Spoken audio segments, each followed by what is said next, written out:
حي على الفلاح.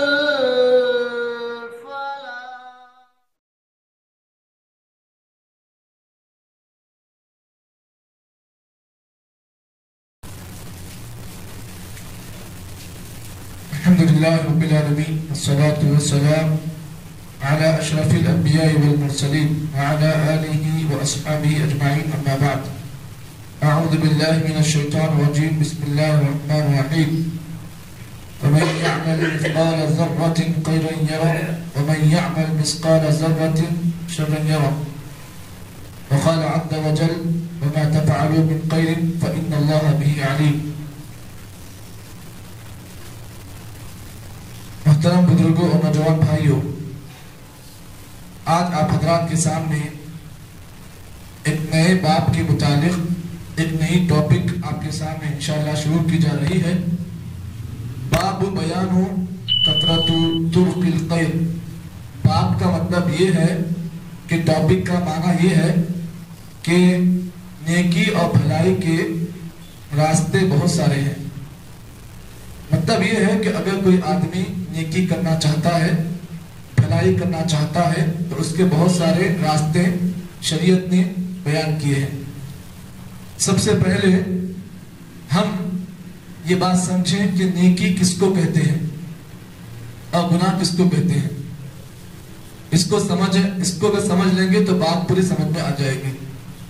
اللہ کے نبی صلی اللہ علیہ وسلم کے بڑے مشہور و معروف صحابی جن کا نام نواس بن سمعان رضی اللہ تعالیٰ عنہ ہے، ایک مرتبہ اللہ کے نبی صلی اللہ علیہ وسلم کے پاس آئے، نبی سے سوال کیا: جئت عن الاثم، اے اللہ کے رسول آپ کے پاس ایک سوال لے کر آیا ہوں، گناہ اور نیکی کسے کہتے ہیں؟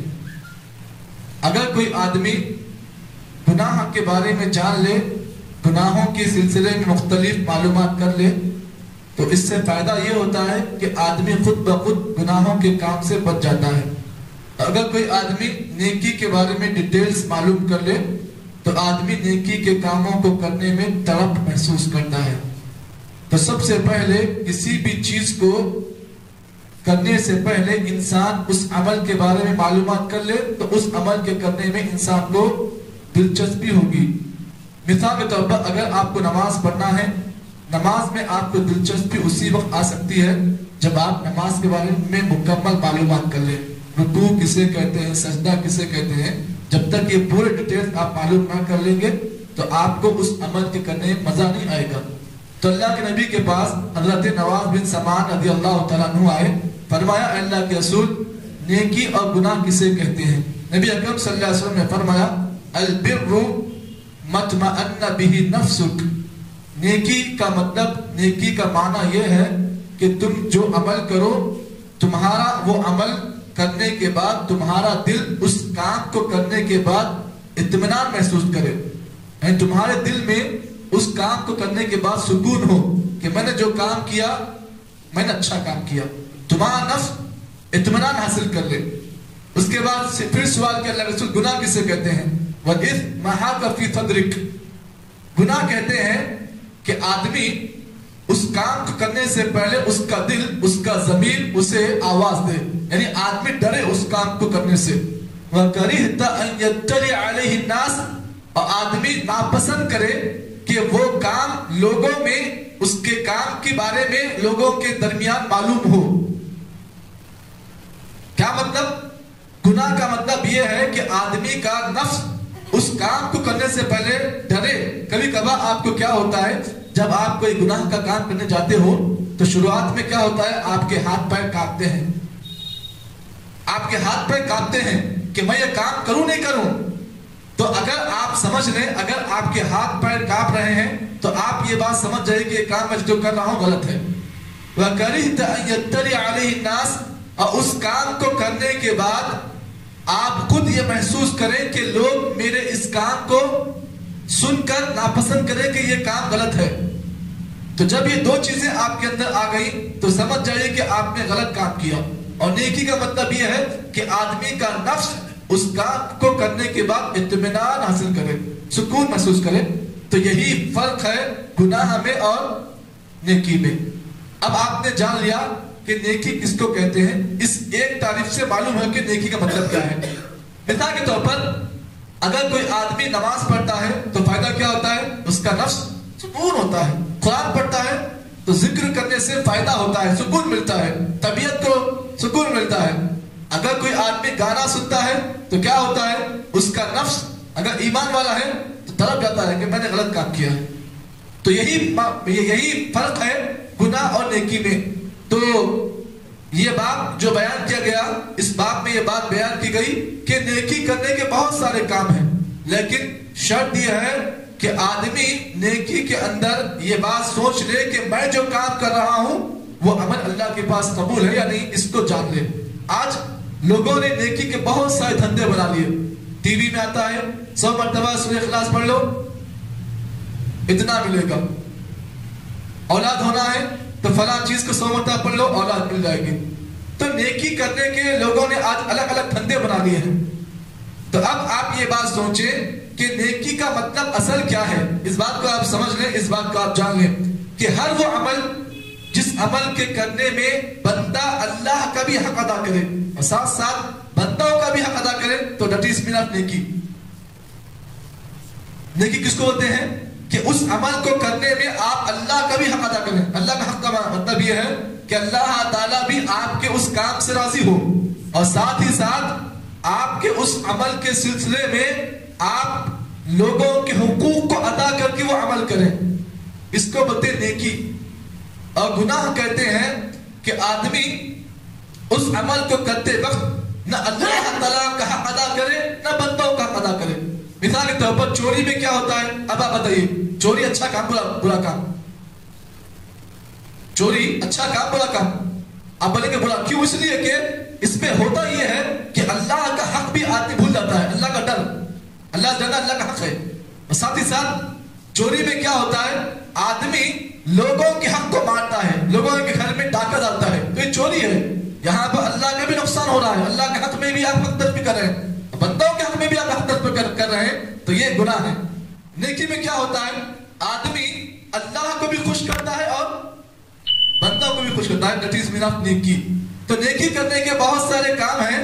لوگوں نے آج بازاروں میں دھندے بنا لینے کی نیکی کا مطلب یہ ہے، نہیں، نیکی میں یہ ہوتا ہے کہ آدمی اللہ کے بھی حق کا تقاضا ادا کرتا ہے اور بندوں کے حق کا بھی آدمی حق ادا کرتا ہے۔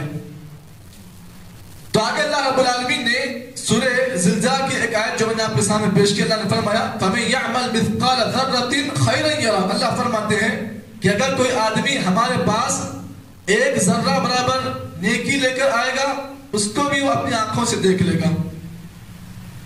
اگر کوئی آدمی ایک ذرہ برابر گناہ لے کر آئے گا اس کو بھی وہ دیکھ لے گا۔ تو پتہ یہ چلا کہ اللہ تعالیٰ کے پاس آپ کے کیے گئے ہر عمل کا حساب وہاں پر لکھا ہوا ہے۔ آپ نے کتنی نیکیاں کی وہ بھی حساب وہاں پر درج ہو رہا ہے، آپ کتنا گناہ کر رہے ہیں وہ بھی اس میں درج ہو رہا ہے۔ اب آئیے اس سلسلے کی پہلی حدیث جو میں نے آپ کے سامنے پیش کرنی ہے، راوی حدیث حضرت ابو ذر رضی اللہ تعالیٰ عنہ ہے۔ یہ حدیث بڑی اہم ہے، بڑی اہم حدیث ہے اور بڑی عبرت والی حدیث ہے۔ حضرت ابو ذر غفاری رضی اللہ تعالیٰ عنہ سے روایت ہے، قال قلت یا رسول اللہ، میں اللہ کے نبی کے پاس آیا، اللہ کے رسول ای الاعمال افضل، یہ بتائیے نیکیوں میں اعمال میں سب سے افضل عمل کون سا ہے، سب سے اچھا عمل کون سا ہے؟ نبی نے فرمایا الایمان باللہ، اللہ پر ایمان لانا یہ سب سے افضل عمل ہے، والجہاد فی سبیل اللہ، ایمان لانے کے بعد اللہ کے راستے میں جہاد کرنا سب سے افضل عمل ہے۔ پھر صحابی نے سوال کیا، اللہ رسول ای رقاب افضل، اللہ کے رسول میں اللہ کے راستے میں کون سا غلام آزاد کروں، سب سے بہتر غلام کون سا ہے؟ نبی نے فرمایا انفسها عند اهلها واكثر ثمنا، جو اپنے مالک کا وفادار ہو وہ غلام اللہ کی راہ میں خرچ کرو، اللہ کی راہ میں اس غلام کو آزاد کرو جو مالک کا وفادار ہو، اور اکثر ثمنا، اس کی قیمت بھی زیادہ ہو۔ اس کے بعد پھر صحابی نے سوال کیا، اللہ کے رسول یہ بتائیے اگر میں یہ سب کچھ نہیں کر سکوں، اللہ پر ایمان نہیں لا سکوں، غلام کو آزاد نہیں کر سکوں، اب آپ بتائیے پھر کیا کروں، کون سا عمل کروں؟ نبی نے فرمایا تعین صانعا، تعین صانعا، کوئی آدمی ہے ہنرمند ہے، کام جانتا ہے، کام پر لگا دے اس کو۔ بہت سارے لوگ آج آپ کے مارکیٹ میں بہت سارے لوگ آپ کو ملیں گے ہنر ہے، کام کرنے کا ہنر ہے، لیکن نوکری نہیں ہے. اب کیا کرنا؟ تو یہ نوسانیہ کسی ہنرمند آدمی کو دیکھو لگا دو. کئی لوگ ایسے بھی ہیں ہنر رکھ کر بھیک مانگ رہے ہیں، ہنر رکھ کر بھیک مانگ رہے، پیٹ پالنے کے لیے دھندے کر رہے، بھیک مانگ رہے. کئی عورتیں ایسی بھی ہیں ہنر رکھ کر دھندے بازی کا کام کر رہی ہیں. تو آپ کیا کریں؟ ایسی عورتوں کو پکڑے، ایسے مردوں کو پکڑے جنہوں نے کمانا چھوڑ کر دھندا بھیک مانگنا دھندا لگا دیا ہے. تو آپ کیا کریں؟ تعین ثانیہ کسی آدمی کو آپ دیکھو ہنرمند ہے، کام پہ لگا دو نا، چھوٹا موٹی نوکری لگا دو. تعین ثانیہ اور تصنع الاخرق، کوئی آدمی ہے جس کے پاس نوکری نہیں ہے، جاب لیس ہے، جاب دلا دو. یہ بھی اللہ کے پاس افضل عمل ہے. پھر اس کے بعد میں نے کہا اللہ کے رسول سے، اللہ کے رسول بتائیے ارائیت ان ضعفت، اگر میں یہ بھی نہیں کر سکوں تو اب کیا کروں؟ نبی نے فرمایا، دیکھیے یہ حدیث کا جو آخری لفظ ہے نا، پوری حدیث کی جان ہے. نبی نے فرمایا اگر تم یہ بھی نہیں کر سکتے تو ایک کام کرو. کیا کرو؟ تکف الشر عن الناس، اپنے شر سے لوگوں کو تکلیف مت دو، لوگوں کو تکلیف مت دو. اپنی زبان سے، اپنے اعضاء سے لوگوں کو تم تکلیف مت دو. تکف عن شرک، کوئی بھی ایسا کام مت کرو، کوئی بھی ایسی شریر کام مت کرو کہ لوگ تمہارے اس کام سے لوگوں کو تکلیف ہو. لوگوں کا آج فیشن ہو چکا ہے، گھروں کے پاس آ کر ہارنا مارتے ہیں، روڈ پہ جاتے ہیں چوب ہارن مارتے ہیں، تکلیف دے رہے ہیں آپ لوگوں کو. تکف عن شرک، آپ کوئی ایسی بات مت کرو، ایسا کوئی کام مت کرو جس سے آپ کے بھائی کو تکلیف ہو. آپ کے شر سے سامنے والا آدمی اگر بچ گیا تو یہ بھی نیکی ہے. کیسا ہمارا مذہب ہے، دیکھو اللہ اکبر. یہ مذہب ہم نے اس کی تعلیمات کو بلا دیا ہے. غیر مسلم آپ کے گھر کے پاس ہے، اگر آپ اس کے ساتھ اچھا ہی نہیں کر سکتے تو کم از کم آپ اس کے ساتھ برائی مت کرو. آپ کا پڑوسی ہے، آپ کے شر سے وہ محفوظ رہے، یہ بھی نیکی ہے. اس حدیث کے اندر اللہ نبی صلی اللہ علیہ وسلم نے نیکیوں کی مختلف قسمیں بیان کی ہیں. جو نیکی آپ سے ہو سکتی ہے آپ کریے. آپ کی زبان سے آپ اچھی بات کہیے، آپ کی زبان سے کسی کو تکلیف مت دیجیے، یہ بھی نیکی ہے. کسی کو اچھی بات بولیے، یہ بھی نیکی ہے. تو اس حدیث کا پوری خلاصہ کل کے درس میں انشاءاللہ آپ کے سامنے پیش کیا جائے گا. اللہ سے ہم دعا کرتے ہیں کہ اللہ تعالیٰ جتنی باتیں بیان کی گئی ہیں اللہ سب سے پہلے مجھے بعد آپ تمام کو عمل کی توفیق عطا فرمائے. سبحان اللہ بحمدہ، سبحانک اللہم بحمدک، نشہد ان لا الہ الا انت، نستغفرک ونتوب